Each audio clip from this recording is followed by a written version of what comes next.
I have been planning to talk about Rumi for the past year or so, since I've known that I was coming here to give a talk on our spiritual ancestors. There are many that I could have spoken about from this part of the world, Hafiz being one, and many other great teachers, spiritual masters. But Rumi seems to be the person who has had the most impact, not only here in this part of the world, but in the United States. He has been, for the last 20 years, the most read poet in America, largely because of many of the translations of a gentleman I've had the pleasure of meeting and being on a program with, Coleman Barks, at the University of Georgia. The interesting thing about it is I woke up this morning at about 4:30, and I was given a gift yesterday by a lady here on the tour, Adriana, and when she was in Istanbul, she picked up a copy of this book called Love Is All, Rumi's life and the poems of ecstasy, the whirling dervishes, and gave it to me at dinner last night.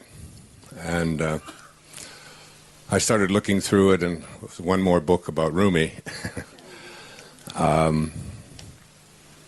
So I got up this morning and decided to read the entire thing.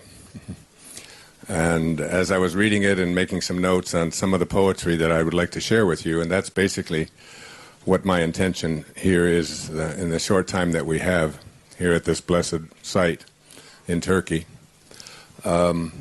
is to share with you poetry. Those of you who have been hearing me speak for the past week or so on this cruise have seen how much poetry that I use in my speeches.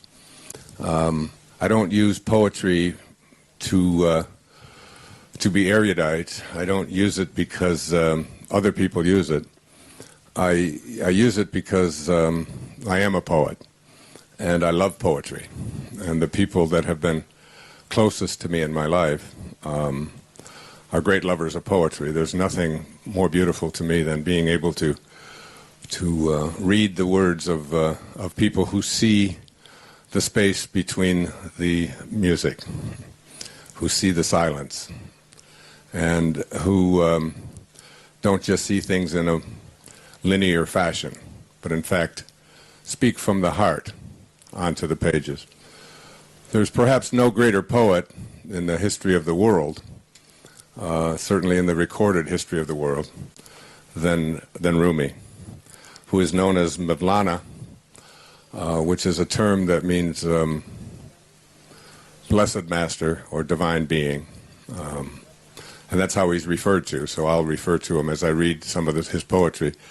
His name, Rumi, comes from where he was living. But the interesting thing about it is I was reading over these another selection of poetry, and as many books as I have on Rumi, probably 20 at home. None of them repeat each other. There's just so many. I mean, in the Masvani, he has one collection of great poetry that is 64,000 lines, 45,000 verses, and that's just one. So he spent his entire life from the time he was in his 30s until he died in 1273 on the 17th of December, which is considered a great holy day in the Muslim world. But today, the September the 30th, is the birthday of Rumi. This would be his 805th birthday. He was born on 30th of September in 1207. So I had a little goosies going through my body as I thought I would like to sing happy birthday, but I think it'd probably be a little crass. But we can all certainly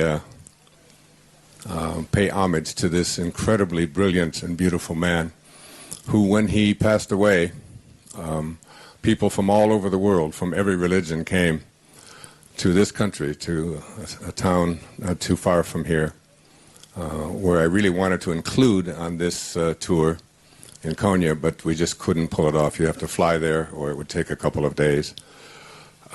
So I just want to read one of the things that is written about him. I picked up a book in London called Rumi and Sufism, and it'll give you sort of an idea of what kind of a human being he was. There's a story of a great saint, a Catholic saint, whose name was Padre Pio in Italy. And during World War II, whenever the Germans were coming over to bomb in his town in central Italy, they would see a cross projected right up into the sky. And none of the pilots who were designated to be bombing this particular place in Italy were able to release their bombs. It just something froze in the planes, or the cross appeared, and the pilots just said, "No, we're not going to do this." This was from Padre Pio, who is now considered Saint Pio. And you read stories like that, and you wonder. And then this is from Rumi and Sufism. There was a group of people who came to the place where he lived in Konya, led by an army general whose name was, I'm probably pronouncing this way off, but it's Baidju with all kinds of little things over the letters. So it's Baju, okay? And when Baju's army, they were part of the Mongols who were coming in to conquer and take over, because one of the things I have learned in being sort of a student of history is, especially, many of you know, I lived the Tao Te Ching and became intimately involved in the life of Lao Tzu 2,500 years ago. And he left the warring states of China because he just could no longer handle man's inhumanity to man. And in reading so much about Rumi in the last year or so, and especially the last few weeks, it's the same story all over again. It's just people coming in, wiping out entire villages, killing 60,000 people at a time. You hear these statistics, and it kind of blows my mind when I think that we still haven't come far enough to where we get to the place where all of our great spiritual teachers, our great spiritual masters of every religious persuasion, were attempting to get us to just love one another. And all of Rumi's work was about love. In fact, the book that Adriana gave me is called Love is All. And it was not so much love for each other as it was love for God, love for our source. So here's what is said in the book on Sufism, written by a Sufi. When Baju's army attacked Konya and besieged the city, everyone despaired and started asking each other for shrouds. They came to the master, Rumi, and asked him for his help. Rumi climbed on a hill which was situated behind the city's public place and performed the dawn prayer. Baju's tent had been set up under the hill. They saw a person dressed in blue and coiffed with a gray turban standing on the hill and praying with perfect serenity while the world around him was in turmoil. At that time, the Mongol army ignored the enlightenments of Islam and the well-being of the faith. In many cities, they had destroyed colleges and mosques and minarets. With perfect accord, the Mongols advanced and directed their arrows toward Rumi. But their hands became tied, and in spite of all their efforts, they could not draw their bows. They mounted their horses and tried to climb the hill, but no horse would advance. Meanwhile, all the inhabitants of the city were watching the manifestations of the Almighty from the towers and were exclaiming, Allah Akbar, God is great. When Baju heard this tale, he stood up and left his tent, and he asked for his bow and arrows. He sent one in the direction of the master, but the arrow, coming back on itself, fell into his own army's ranks. 3 times he threw his horse up the hill, and every time he had to admit that the horse would not move. Full of fury, he dismounted and walked, but his feet were tied by the power of the Almighty and could not move. Then Baju, admitting the greatness of the miracle, said, From now on, let there be no war, no combat. The Mongol army lifted the siege and went to camp in the plains of Filubad. Baju forgave the city. He asked its lords, "Who is this man? And where is he from?" They told him the story of Bahauddin Walid from its beginning to its end. That's Rumi and his father. Sultan Walid, who is Rumi's son, recounts, "My father used to tell us always, from now on, give Konya the name of the city of saints, for every child born in this town will be a saint. As long as the blessed body of Bahauddin Rumi and his descendants remain in this town, the town will be preserved from the sword. Its enemies will not succeed, and eventually will perish. Konya will be secure against the horrors of the end of time. Even if part of it is ruined and erased, it will not be demolished totally, for even ruined, our treasure could be hidden there." This miracle took place in 1256. Baju contented himself with only dismantling Konya's walls, leaving those of the citadel, which contained the burial grounds of the old sultans. So that's the man we pay homage here today, the man who has been an important force in my own life. He once had a poem, he used to say, "Sell your cleverness and purchase bewilderment." And he was such a being that he was born on this day, 805 years ago today. His father was a great scholar, a Muslim scholar and a brilliant teacher. And he was born in a little town, it's called Balkh, B-A-L-K-H, which is, if you were looking at it today, it would be in contemporary Afghanistan. And he stayed there with his father until 1219, when he was 12 years of age. And his father decided, because he had a vision that the town where they were living at that time was going to be sacked. And so he moved his entire family and his son, Rumi.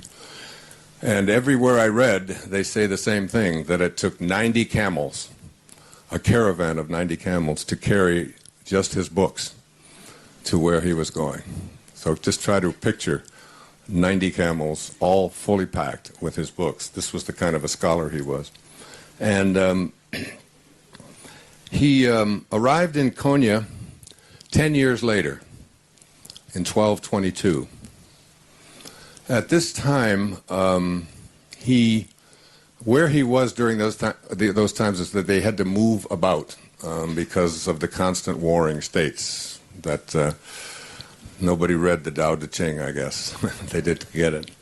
And then he, at the age about 37, I'm really skipping over this, because of the limited amount of time, and because I'm not a scholar in this area at all.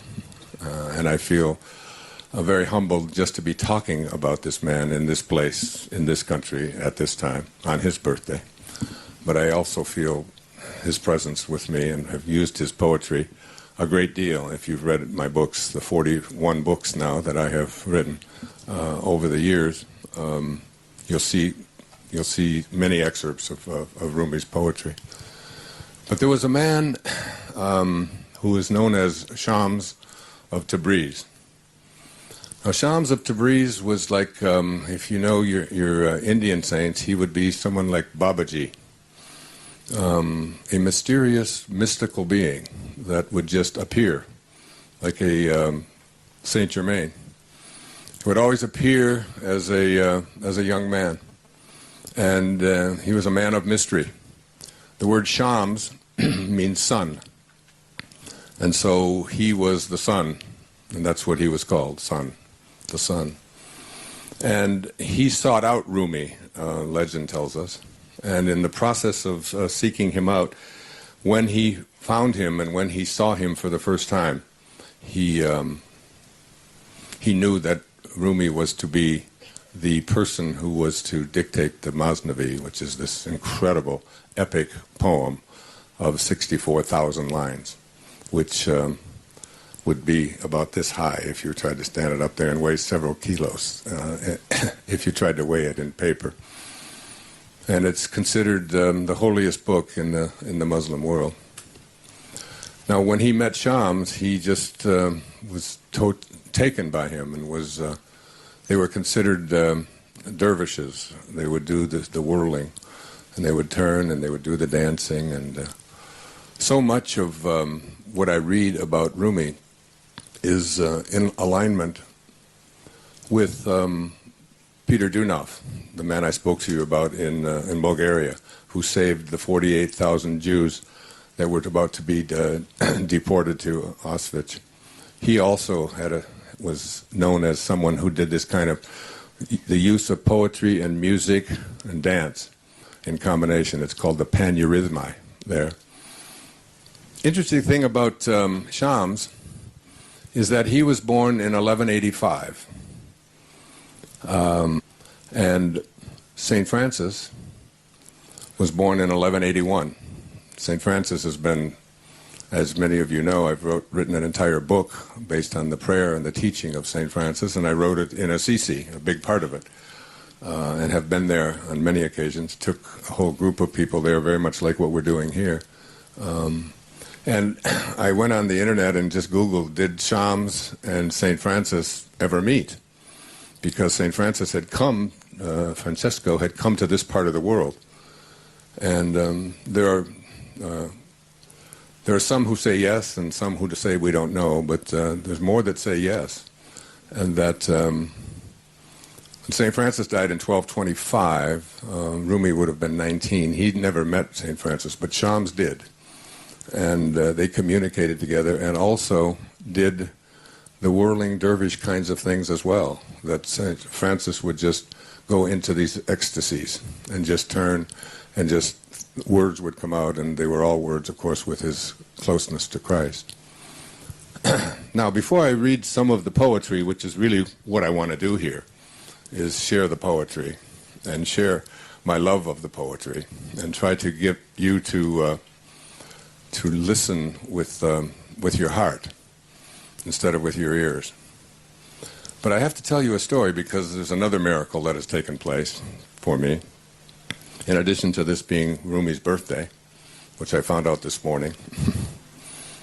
I actually knew the date, but I didn't know today was the 30th of September. Because I've been on the road for so long now. About 27 years ago, I received a letter from a woman, a Muslim woman in Tehran, in Persia, Iran. Her name is Mariam. And Mariam started to communicate with me and send me letters, and ask if she could be a part of having one of my books that was just published at about that time. It was called You'll See It When You Believe It. She wanted to have it translated into Farsi. Now, many of my books are translated into Farsi. The Masnavi, by the way, was all written in Persian, even though we're here in Turkey. The same demarcations and lines and boundaries didn't apply 800 years ago as they do today. But he was Persian, as was Hafiz. So this woman, Mariam, would communicate with me, and she would send me photographs, and she would send me... and she was the first person to introduce me to Rumi, and would send me information about him and send me poetry. And Mariam and I developed a relationship, a long-distance relationship, over a 27-year period, in which we had almost the same kind of relationship as Shams had with Rumi, as Socrates had with Plato, a divine love between us, even though I had never met her. Whenever any of my children were born, she would know about it. She would send me and asked me to send pictures and photographs. Everything I would send her, she would make a shrine in her house, in her home, in her apartment in Tehran, decorated with the various pictures and films and CDs and books and so on, and I became her life. She loved me like, not like in a physical kind. Someone asked her, because I have never met Mariam before. She used to send me these love letters, these beautiful spiritual love letters, asking if we could one day meet, if there was any possibility that we could come together. And she would say to me, any place, I can't get a visa to go here, and I can't get a visa to go there, but I could meet you. I'm allowed to go to this country and that, and if you're ever there. And she so desperately wanted to meet me, and I just kept having babies and and doing the things that I was doing. But I would communicate with her, and every birthday, for sure, she would send me a letter and a poem from Rumi. When my children would have children, then she would find out their names and said things for them. When Serena was just a baby, she made clothes, Persian clothes for her to wear, and would send them. And then every once in a while, she would save up her money where she worked in Tehran.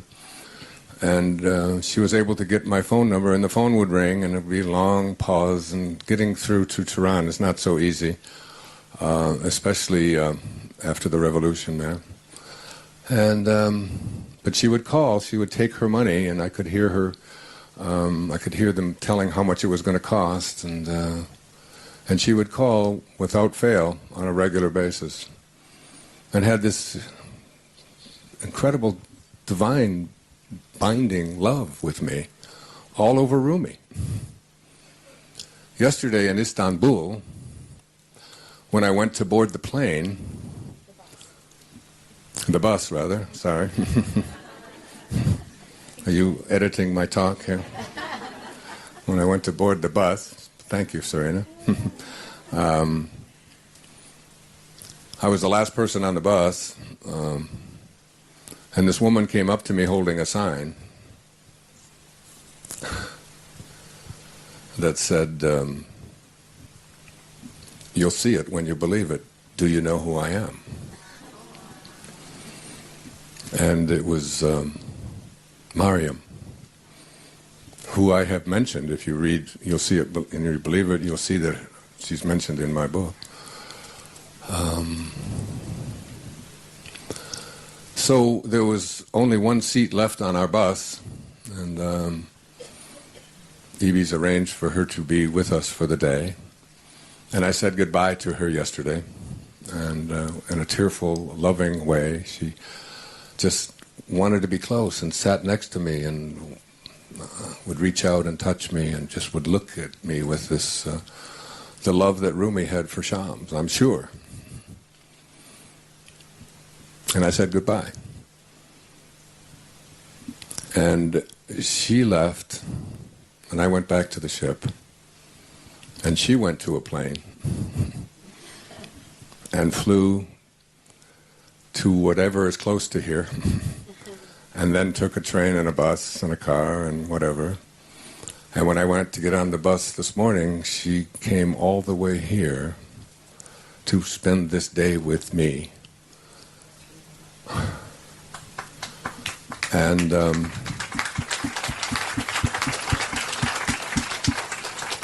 I'm so humbled by this, and so that when I saw her, and Maya, who has been here with me, and Serena, who has heard me talk about Mariam over the years, Maya burst into tears and could almost not stand because she knew the relationship that existed in our hearts.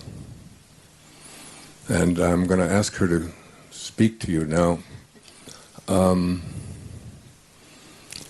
She's from Iran, and you know that there are issues, political issues that exist in this world. So she has to be very careful.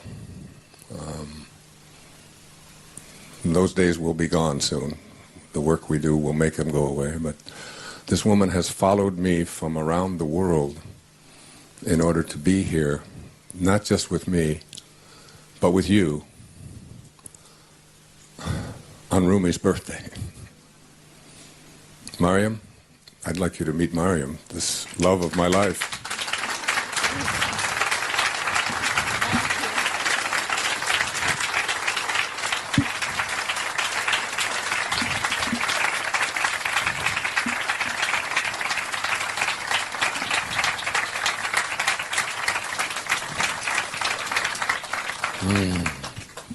She's a little nervous, and she doesn't realize how beautifully she speaks English, a lot better than the Farsi that I speak. So, sweetheart, maybe you can tell these beautiful people who are here to celebrate the master whom you have dedicated your life to, and the dedication you've given to me. You've never even married. Just because your love is so great for me, and I just want to tell you how much I love you. What prompted you? Maybe you can tell them, and tell us about Rumi, because you know way more about Rumi than I do. Salam, everybody. I know that everybody has come such a long way to listen to Wayne Dyer, Dr. Dyer, not to me. So I don't speak too much. It's okay. Just my silence shows that, because silence has lots of things not told. So it's better for me to be more silent and listen to my master. Someone asked you yesterday, have you missed him? And tell them what you said. The tour leader asked me, after 27 years of waiting to visit him, did you find him impressive? Nothing wrong with him. It was the same that you expected. And I said, I didn't expect anything. You love people for who they are, not for what you want. But I just, all the time I was with him. I didn't find him. He was with me, inside of me. So I couldn't tell. And you've been carrying me in your heart all this time? Yes, that's... I cannot say impressive or some adjectives or definition. He's me and I'm him.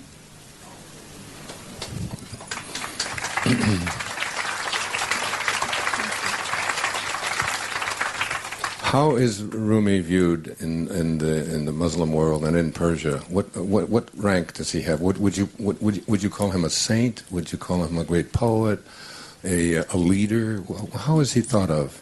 Come close, bring it close. Yes, he is a saint. There is a verse that said, it said, من نمیگویم که آن عالی جناب هست پیغمبر ولی دارد کتاب. He says, I don't say he's a prophet, but he has a book. Yeah. Which is Masnavi. And the Masnavi, tell us just a little bit about the Masnavi, then I know you want to sit down.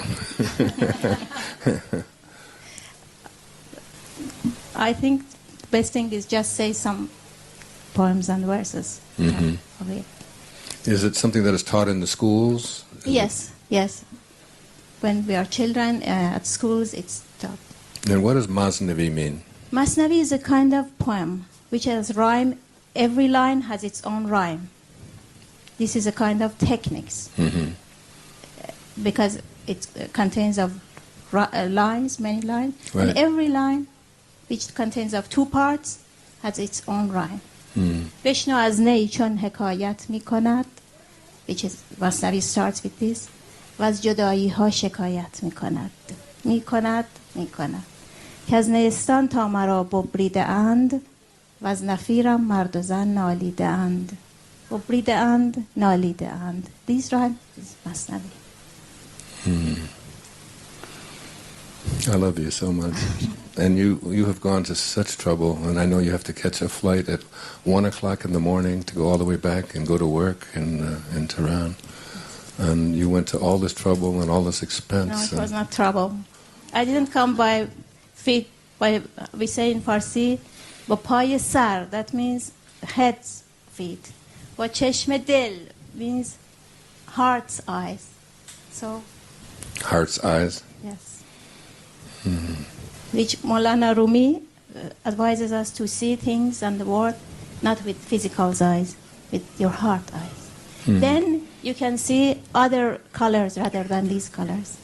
There are some colors exist, but we must see them with our heart eyes, which we are not able with this. Yes. I'm going to let you sit. I know you want to. But maybe you can just keep, because I might have a question or two, so I might ask you to come back up. Thank you so much. This is Mariam.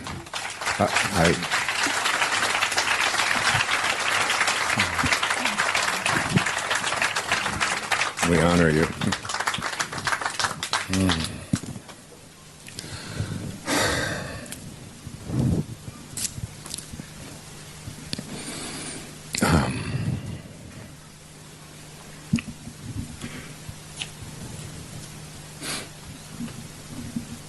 I don't think I need these.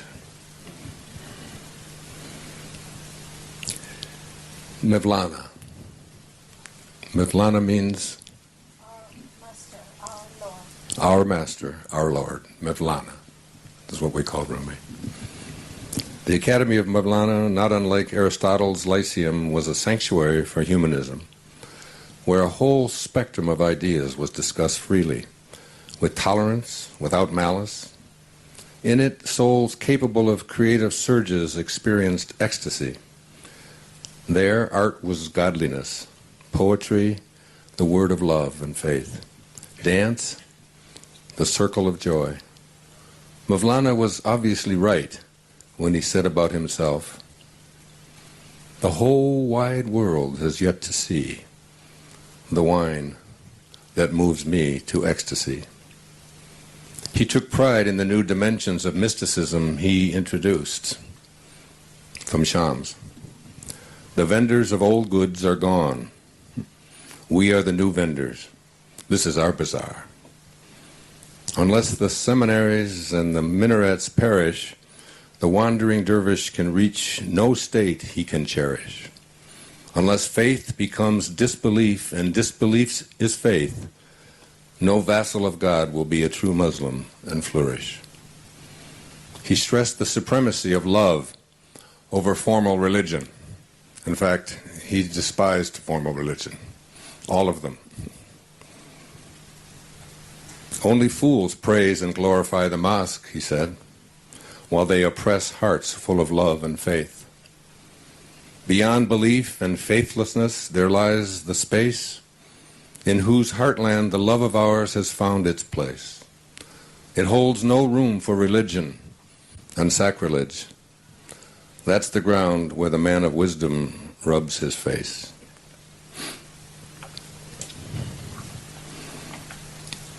I just took notes on some of the things I wanted to share with you. I just normally don't spend my time just reading, but I want you to hear this poetry with your heart, as Mariam has said. The mystical experience includes not merely a temporary loss of the sense of time, but also far more dramatically an all-encompassing awareness of all ages of man, of transcendent and triumphant time. This is about living in the now. To become a mystic, feel no longing for the past. Gauge the affairs of bygone days, and you shall turn a new page. You shall then be the child of the time, its youth, its old sage, and never lose the hour you are in, the core of the age. You know, the Rubaiyat is another kind of poem. Is that right? The Rubaiyat? Omar Khayyam's, and he was here in the year 1000, so it's 2.5 centuries before Rumi. One of the lines that I have used frequently from the Rubaiyat is identical to what he was saying 250 years later. The moving finger writes, and having writ moves on. Nor all thy piety nor wit can lure it back to cancel half a line, nor all thy tears wash out one word of it. It's done. It's over. Living in the now. Rumi spoke about no country and no religion.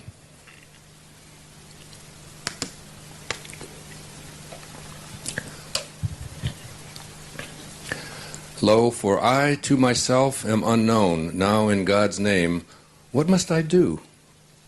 I adore not the cross nor the crescent. I am not a Ginor nor a Jew. East nor west, land nor sea is my home. I have kin nor with angel nor gnome. I am wrought not of fire nor of foam. I am shaped not of dust nor of dew. I was born not of China afar, nor of Sasquin nor in Bulgar. Not in India where 5 rivers are, nor Iraq, nor Kurdistan I grew. I roamed the lands of Christendom from end to end, searching all over. But he was not on a cross. I went into the temples where the Indians worship idols, and the magicians chant prayers to fire. I found no trace of him. Riding at full speed, I looked all over the Kaaba, and he was not at that sanctuary for young and old. Then I gazed right into my own heart. There I saw him. He was there, and nowhere else. This is how he speaks of God. Rumi was silly, in addition to being brilliant. One of my very favorite poems that I copied to speak about in London and never got to, it's called The Sheik Who Loved Children. I want you to get the imagery of this poem, The Sheik Who Loved Children. A certain young man was asking around, I need to find a wise person. I have a problem.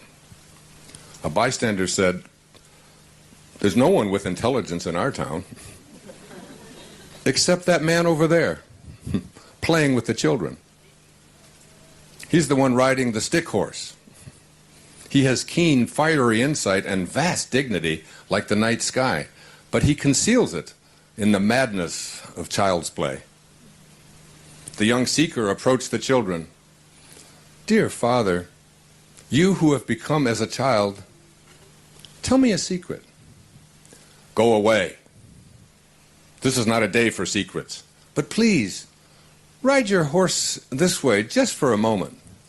The sheik play galloped over. Can you picture that? Speak quickly. I can't hold this one for long. Whoops, don't let him kick you. This is a wild one. The young man felt he couldn't ask his serious question in the crazy atmosphere, so he joked, I need to get married. Is there someone suitable on the street? There are 3 kinds of women in the world, said the sheik. 2 are griefs, and 1 is a treasure to the soul. The first, when you marry her, is all yours. The second is half yours. And the third is not yours at all. Now get out of here before this horse kicks you in the head. Now easy now. The sheik rode off among the children. The young man shouted, wait, tell me more about these kinds of women. The sheik on his cane horsey came closer. The virgin of your first love is all yours. She will make you feel happy and free. A childless widow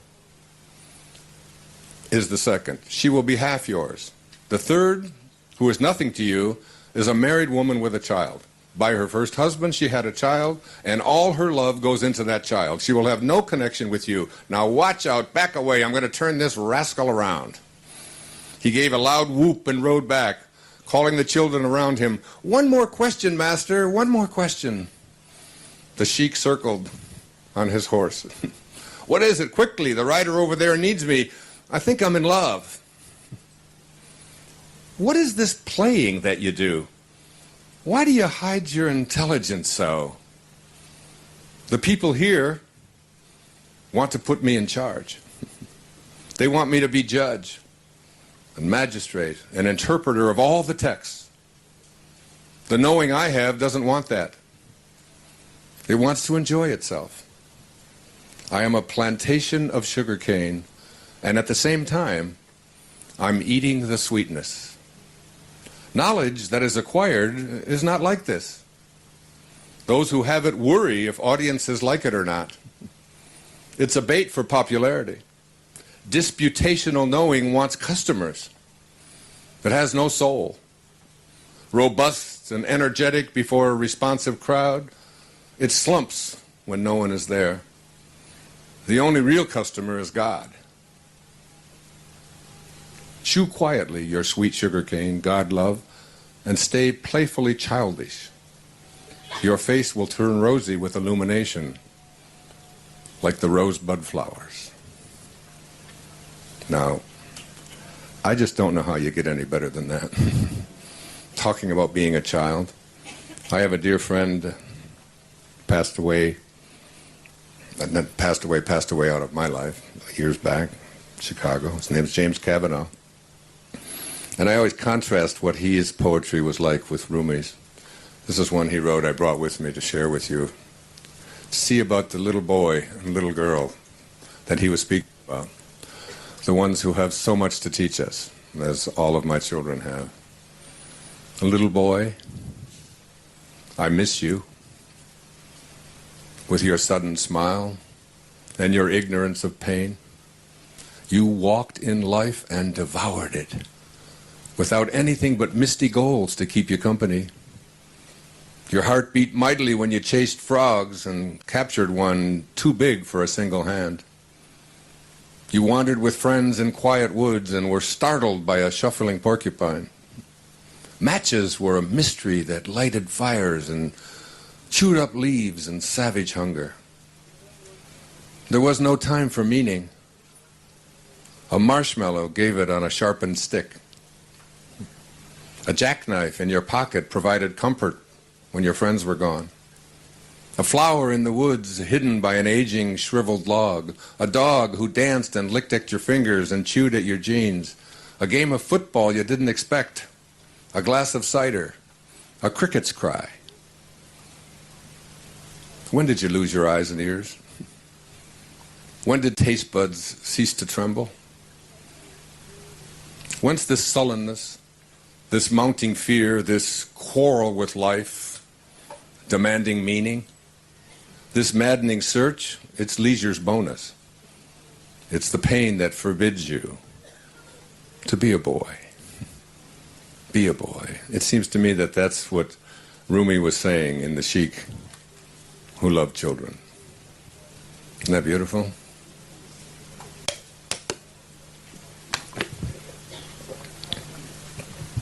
I have a great collection of Rumi's poetry here. We could be here for a month. This is about a poem. This is a poem, maybe some of you will recognize this. It takes place in the 12th century. It's called A Man and a Woman Arguing by Rumi. I mean, there was no subject that he did not touch. One night in the desert, a poor Bedouin woman has this to say to her husband. I love this. I guess having been married, I love this even more.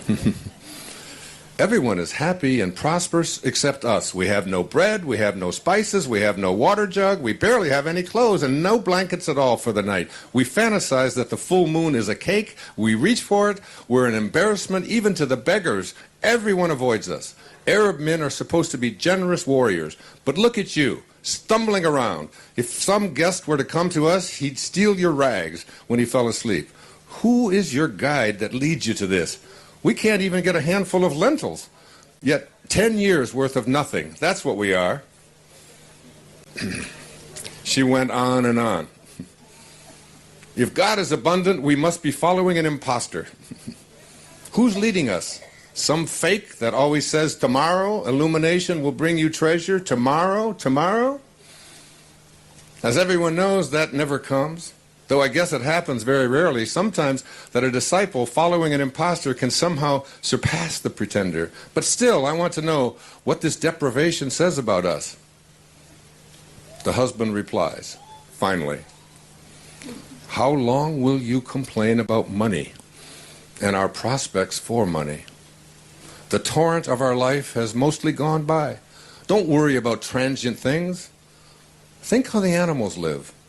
The dove on the branch giving thanks, the glorious singing of the nightingale, the gnat, the elephant. Every living thing trusts in God for its nourishment. These pains that you feel are messengers. Listen to them. Turn them to sweetness. The night is almost over. You were young once and content. Now you think about money all the time. You used to be that money. You were a healthy vine. Now you're a rotten fruit.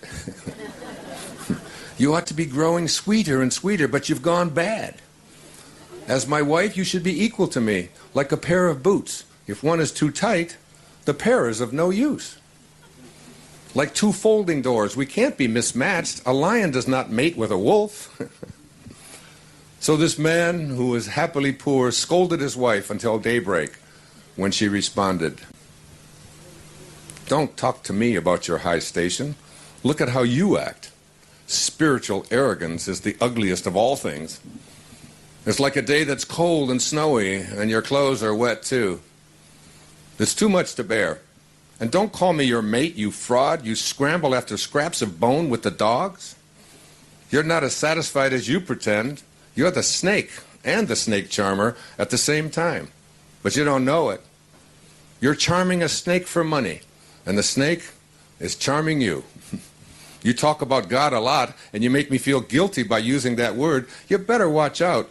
That word will poison you if you use it to have power over me." So the rough volume of her talking fell on her husband, and he fought back. "Woman, this poverty is my deepest joy. This bare way of life is honest and beautiful. We can hide nothing when we're like this. You say I'm really arrogant and greedy, and you say I'm a snake charmer and a snake, but those are nicknames for you. In your anger and your wantings, you see those qualities in me. I want nothing from this world. You're like a child that has turned round, and now you think the house itself is turning. In your eyes that see wrong, be patient, and you'll see the blessings and the Lord's light is how we live." This argument continued throughout the day, and even longer. Isn't that beautiful? We should applaud Rumi for that. This is his birthday.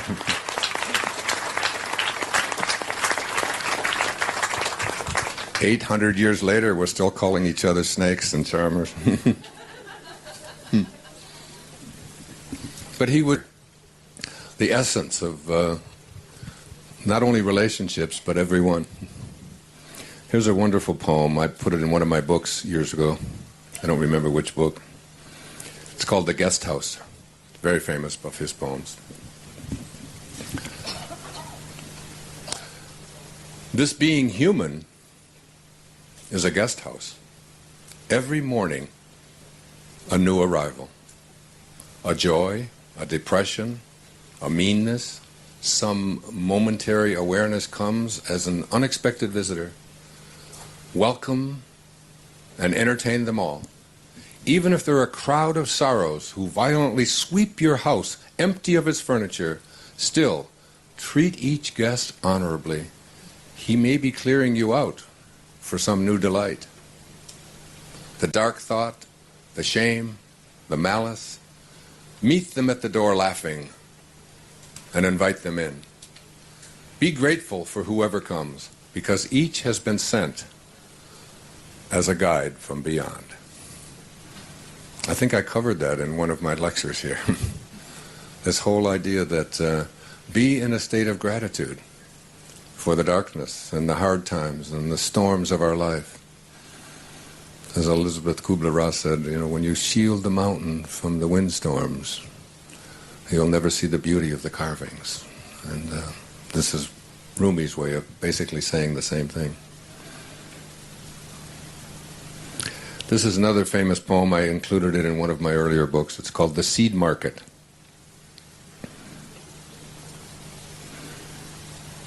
Can you find another market like this? Where with your one rose, you can buy hundreds of rose gardens?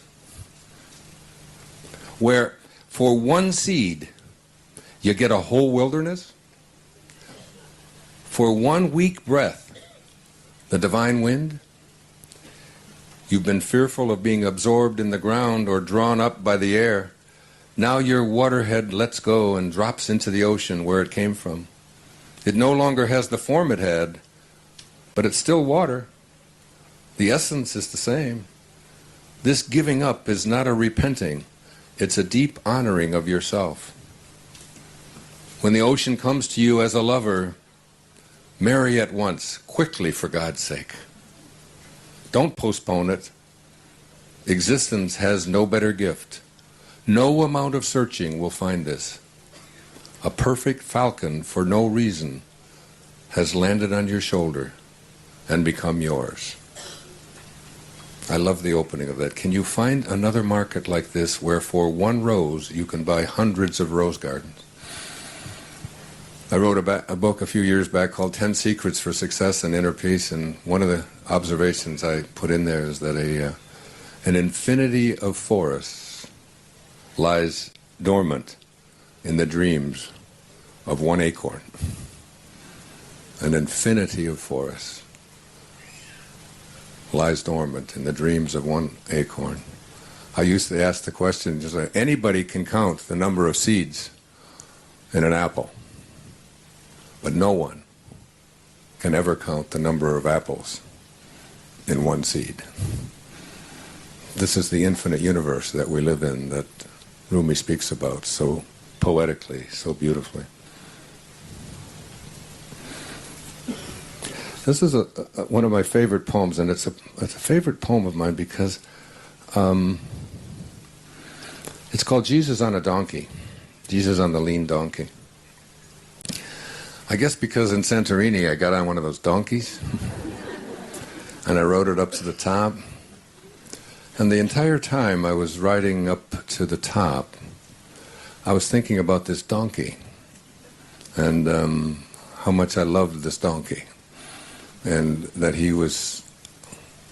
that the same God that runs through his heart that made him put one leg in front of the other and then stubbornly stop and stay there as long as he felt like it. There's something about donkeys that I like. They're like cats, they just do what they want to do. But it was a reminder, it reminded me of this poem, and I thought I'm going to look this one up and share it with you today. I have to watch our time because of her. It's called Jesus on the Lean Donkey, and this is a very profound poem. It has some great wisdom in it. Listen with your heart.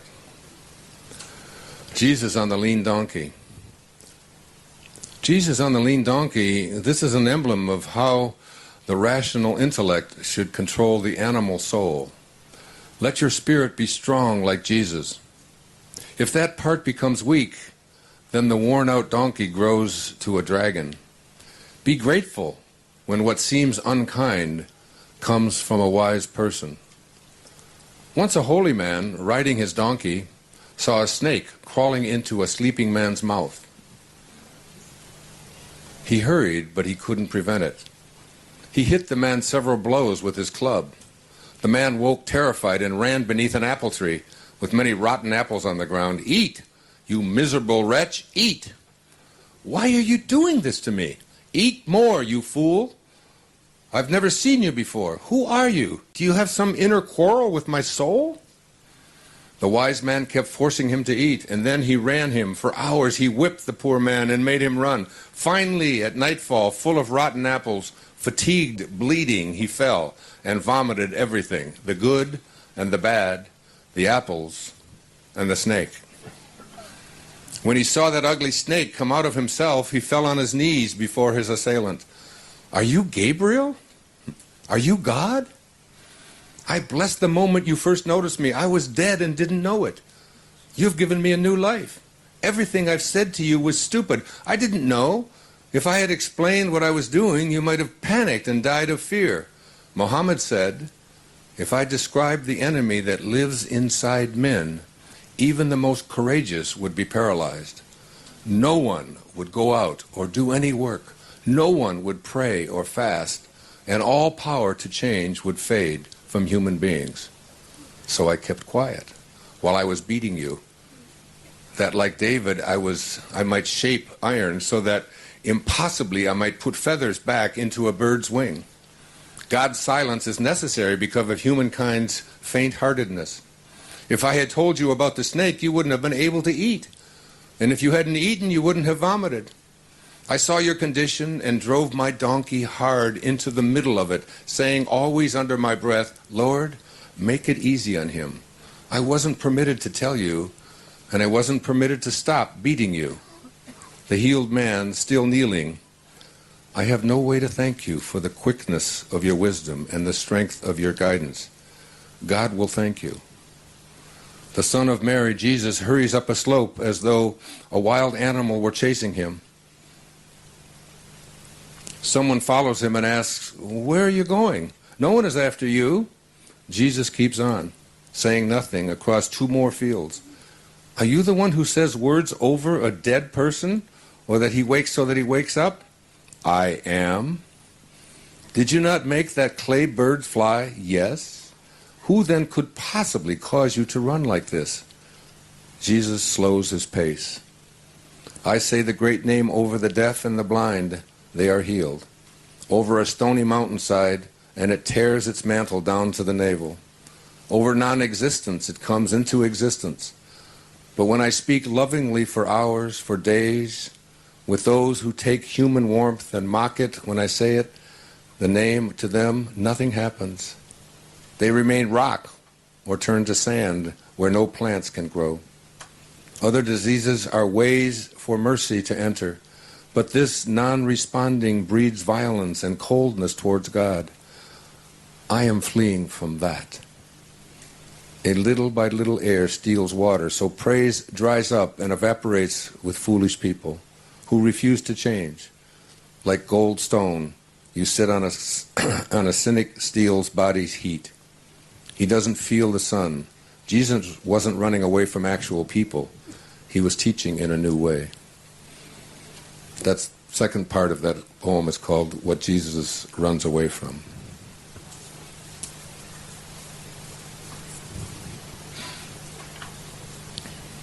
I think this one's too long. I don't think we have time.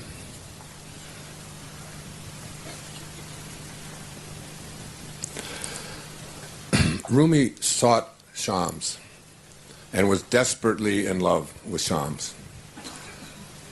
The love that existed between them was a love in the heart. Shams disappeared. There's so many accounts of how Shams disappeared from Rumi's life. Some say it was the Sultan who was Rumi's son, who had him murdered because of his jealousy. There's many different stories in different ways, but so much of his poetry is his wanting to reconcile and be back with Shams. This is called A Cave Where Shams...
of Tabriz is resting. Every day, this separation, this December hoping for spring, city after city refusing me because of a prince I serve. My house and shop are torn down because of the tulips I grow. I suffer the cold arrogance of strangers because of a mountain with a ruby mine inside, the quarry that cannot be caught. but but I keep spreading traps. You say, will you endure this failure and homelessness without relief? Yes, because my chest is a cave where Shams of Tabriz is resting. There's a wonderful poem. Many of you have heard of it and heard it told. It's called it's about the elephant, the disagreement about the description and form of an elephant. This is from the Masnavi. An elephant was in the obscure house. Some Hindus had bought it to exhibit it. Several people came in one by one to see it in the darkness because none of them could see it with their eyes. Everyone felt it with their hands. One of them put his hand on its trunk and said, "This creature is like a water pipe." The hand of another touched its ear and said, "It seems to him to be like a fan." Another, having seized its legs, declared, "I find the form of this elephant to be like a pillar." Another still put his hand on its back and said, "In truth, this elephant is like a throne." So each time someone heard a description of the elephant, he understood it only according to his source. The various descriptions were extremely different. One man would call it Dal and another Alf. If each one of them had held a candle, the differences would have disappeared from their descriptions. Did you hear that? If each one of them had held a candle, the differences would have disappeared from their descriptions. A poetic way of saying, let the light shine on your observations. The eye, our major sensory perceptor, is like the palm of the hand. The palm was not able to grasp the totality of the elephant. The eye of the sea is one thing, the foam another. Leave the foam there and look with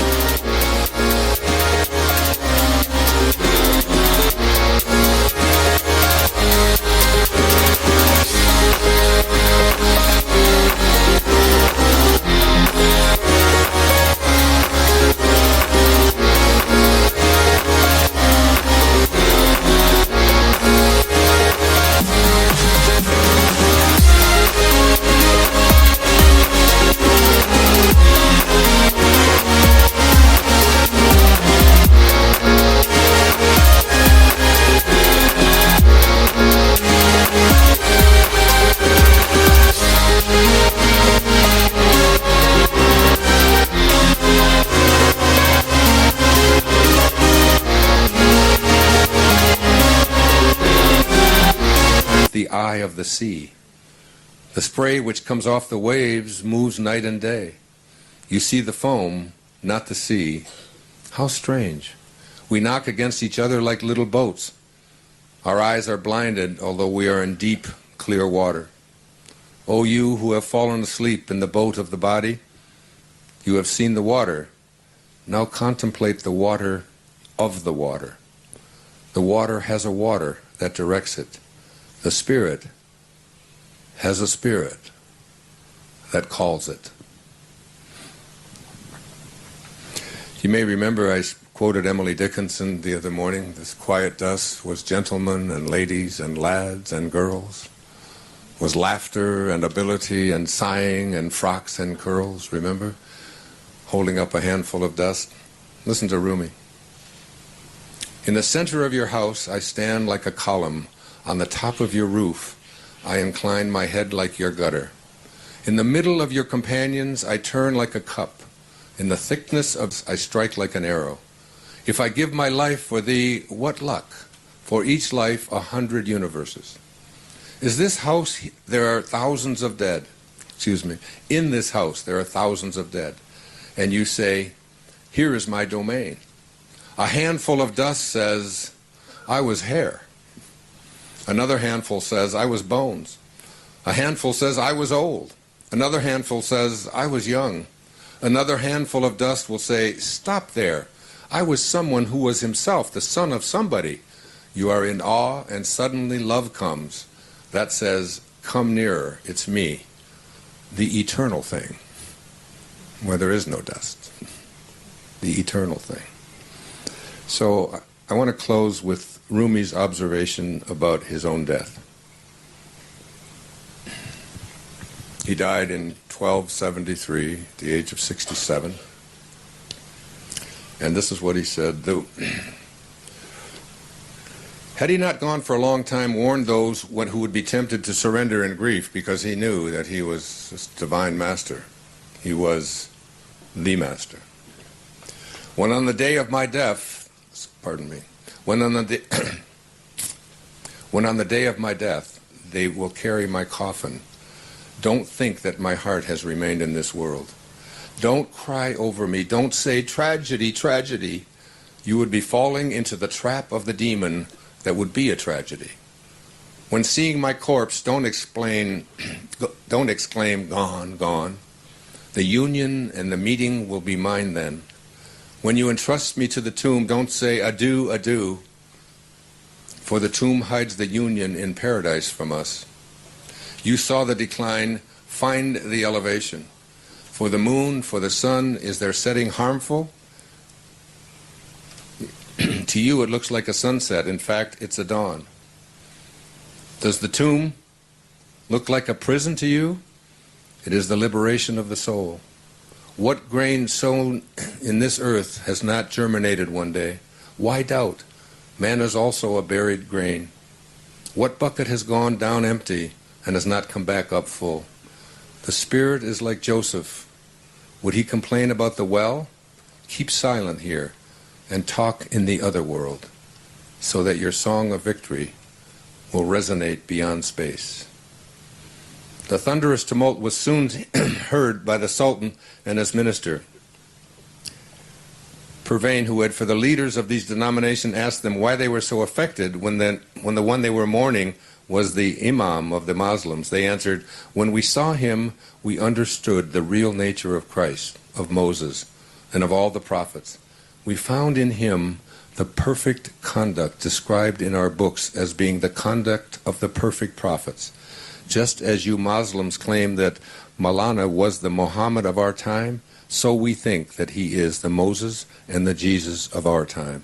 And just as you are his fanciful friends and faithful friends, so are we, and 1,000 times more his servants and disciples.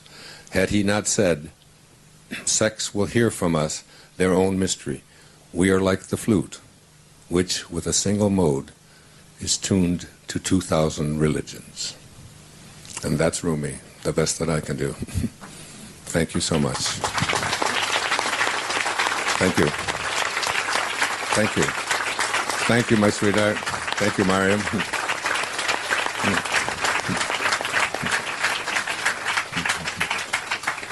And this is Mariam. I want you all to send a blessing to her as she goes back to Iran tonight.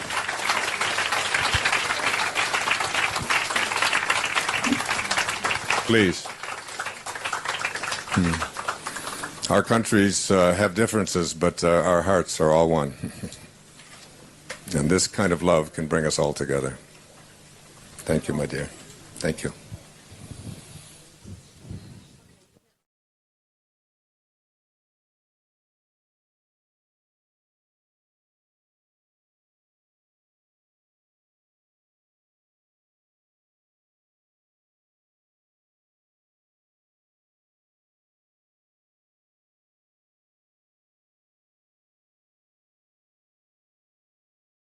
Hello.